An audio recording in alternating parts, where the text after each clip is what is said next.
So I haven't done a video talking about my addictive tendencies in a little bit here. It's been a while. If you're new to the channel, which pretty much most of the people that watch the videos are, I have a series on this channel where I pretty much just play older games, and I don't review them on the channel, but I get absolutely addicted to them. Now, if you've noticed, my upload schedule has gotten a lot better over the last couple of weeks. I was at one point uploading every other day for, I think I hit like 2 months straight or almost like that, and it was a huge accomplishment for me, and I will get back there eventually. However, right now it's a little hard. Life is just going as it does. It's also hard because I've been addicted to an older game again. This one's not super old, but it's a huge one for me, and just being able to replay it starting fresh after not touching it for years is just, it makes it so much better. And as you can tell from the title of the video and from the thumbnail, I've been addicted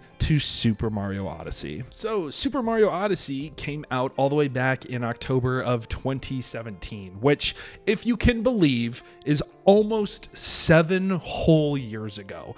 That is absolutely insane to me. Like, I remember watching this game release. That's insane. I think that's crazy that 2017 is that long ago. This was one of the, it wasn't a launch title for the Switch, right? Like, the Switch had already been out, but this game was one of the huge accomplishments for the Switch to just break into the mainstream. Okay, so yeah, the Nintendo Switch had already been out for a couple months, and then this game came out, and obviously people were still very much riding the high, I'd say, of Breath of the Wild, as they should, because that game is absolutely amazing. Mario Odyssey then came out, and for me, anyway, completely changed how I saw 3D Mario games. Now, if you're not a huge Mario person, then you probably wouldn't know that Mario has always kind of dabbled in both the 2D sphere and the 3D sphere. Back on the DS, DSi, and the 3DS era, we were getting multiple 2D-esque Mario platforming games that were very much similar to the ones that we had gotten of the old age, I'd say. And while we were getting those, then on the Wii, we would get a game like Mario Galaxy that was just absolutely amazing. But even before then, on the GameCube, you had games like Super Mario Sunshine. That game is absolutely fantastic. And 3D Mario games have always, for me, been held at a pretty high level, especially after the Galaxy games. I absolutely love Mario Galaxy. It's probably my favorite, like, 2 pairings of a video game franchise in a very long list of favorite games. It's definitely up there. But then Super Mario Odyssey came out, and I'll never forget watching one of the first trailers where they showed Mario in the realistic art style of, I think it's supposed to be New York or whatever city it is. Seeing that and seeing it contrast with Mario and still seeing him be able to use Cappy and the different abilities was such a cool thing for a trailer for me. And then being able to experience it for the first time was incredible. Now, I've probably played this game 3 separate times. I played it fully myself. I watched my girlfriend then play it absolutely, like, all the way through, and she loved it, and she's not a huge video game person. And then this was now my 3rd time pretty much seeing the events of this game unfold. And I gotta say, every single time I think it lands. I really think it's hard to describe when there's just like a classic Mario story of needing to save Peach and Bowser getting in the way. It's such a classic formula, and it just always works for this franchise, and especially when they throw in twists like they did with this game. Obviously, in other Mario games, we've been able to play as Bowser before, but even the last level of this game, when you throw Cappy onto Bowser to save everybody's life, it's just so cool and such a fun aspect of the game. Now, Mario obviously has a lot of powers throughout the franchise. He has the iconic fireball, or the cat suit, or the raccoon suit, or squirrel, or whatever it is, and then Cappy here. I think that this ability is like the end all be all. I don't know how they're gonna kind of improve from here, because just being able to throw Cappy onto pretty much any living thing and transforming into it. I mean, within the first level of the game, you literally become a T-Rex with a Mario mustache. Like, and the T-Rex looks like it's in a real art style, just chilling on an island. I mean, it's so so stupid and so unique, and it has that old Nintendo charm to it, but modernized all the way to the max. The art style of every planet in this game is almost iconic. I can remember without playing the game pretty much every single world, which for Mario games, for me anyway, is usually really hard. I can remember a lot of the ones from the Super Mario Bros. On the DS. I don't remember if it had a different name. I can remember some of the worlds there. I can remember a lot of the different levels for Mario Galaxy because I love those games so much, and Super Mario Sunshine. But for Mario Odyssey, I can pretty much remember every single world just because of how unique they all look and how fun they all are. Trying to collect all the moons for every level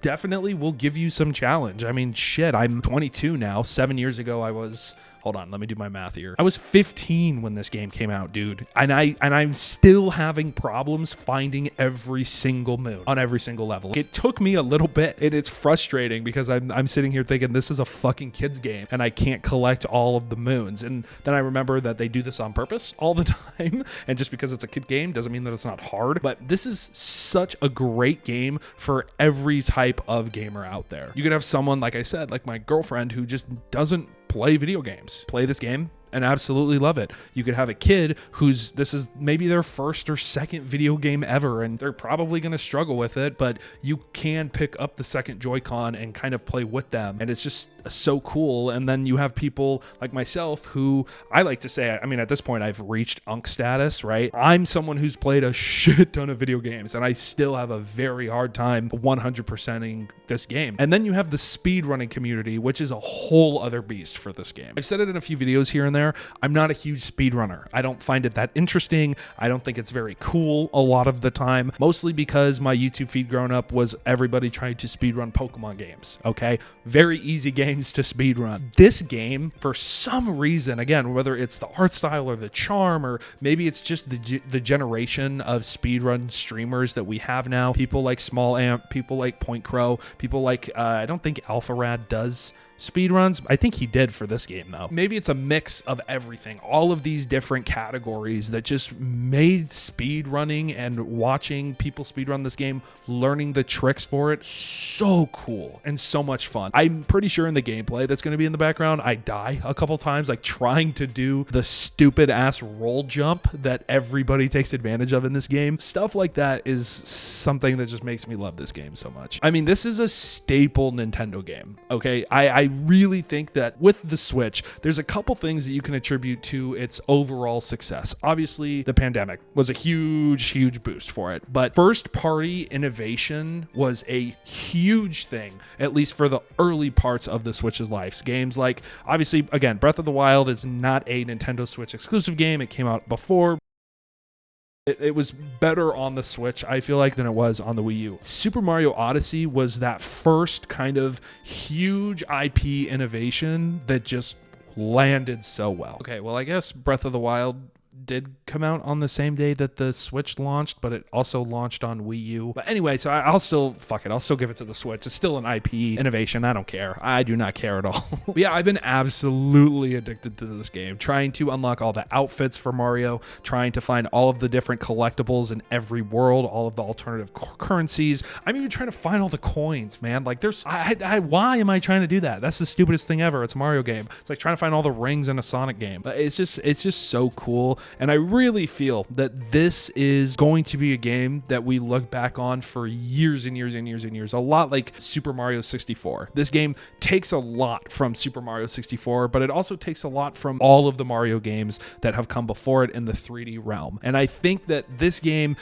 for a lot of people, it probably won't be on the same level as Super Mario 64 because that was one of their first games, and it's just for its time such a marvel of technology and innovation. But for me personally, I think Super Mario Odyssey for the Mario franchise is like, if it's not on the same level as Super Mario 64, it's like right under it, just because obviously it's not like it's taken the series into 4D or anything, but just the art styles that it's able to do here, just the combat, all of the different abilities, the different transformations you can do as Mario, all of the different ways of getting moons in this game. Like, there's just so much here to love. The soundtracks too for this game, just perfect. So good. And even now, it's still one of the best looking games on the console 7 years later, and it's still a masterpiece of a Nintendo game. But yeah, so I've been fully addicted to it for the last week now. So I hope you guys enjoyed my, I guess, almost like a nothing burger rant, but in a good way,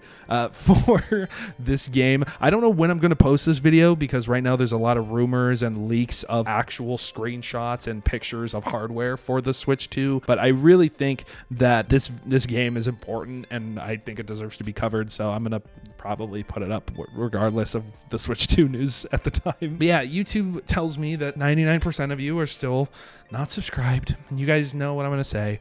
Like, it just, come on. Just click it. I mean, I put effort into these videos. Obviously, people put a lot more all over the place, but I mean, come on. Just, if you're entertained, help me out a little bit. I'm really going to try to do a lot more Nintendo content on the channel too, just because I'm a Nintendo fan, and I've been posting so much PlayStation news, and I haven't been posting a lot of Xbox videos because there's just not a lot to talk about for them. But for Nintendo, I always feel like there's a lot that I could talk about. So we'll see. But anyways, my name's Whikked, otherwise known as Nate, and I'll see you guys in the next video. Later.